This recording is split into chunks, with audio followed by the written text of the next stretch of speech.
Welcome back. Welcoming a new baby is typically an exciting time for any family. But a new report finds pregnant women and new moms are struggling with their mental health during the pandemic. Naomi Richam explains the unique challenges for these women.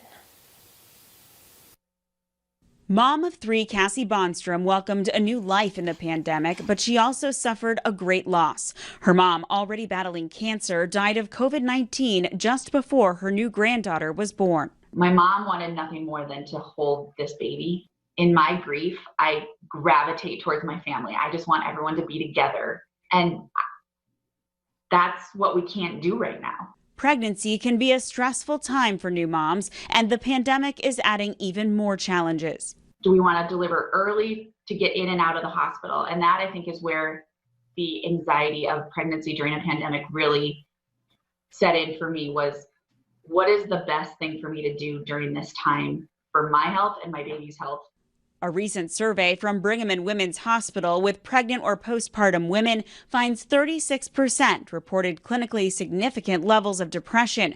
Rates were typically 15 to 20% pre-pandemic. And 1 out of 5 women reported clinically significant anxiety. Study author Cindy Liu says some women are coping with grief, loss, or disappointment. Losing out on major milestones or feeling like they couldn't really celebrate the joy of having a baby. That grief is actually associated with higher levels of mental health problems. About 20% of new moms reported being very worried about the health risks related to COVID-19. Cassie says she's doing the best she can to get through it. My mom would have wanted us to create special memories with our children now and to be as happy as we can and be together. And she believes babies like hers will be resilient, just like their mothers. Naomi Ruckham, CBS News. Experts say pregnant women should acknowledge their grief and get professional help if needed. And a recent study suggests hospitalized COVID-19 patients with brain complications have an increased risk of dying from the virus.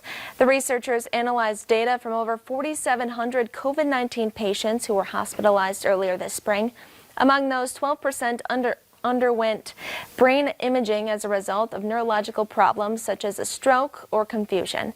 Patients who had suffered a stroke were twice as likely to die compared to those who did not have any neurological symptoms. And a new study reveals brain imaging may help identify head injury patients who are at risk for PTSD. Researchers from the University of California performed MRI scans on 400 patients with 2 weeks of head injury. Those with a smaller volume of brain regions linked to attention and emotions were more likely to have PTSD 3 months later. And the roads are still slick in some spots after yesterday's storm, so you'll need to be careful if you're out and about this afternoon.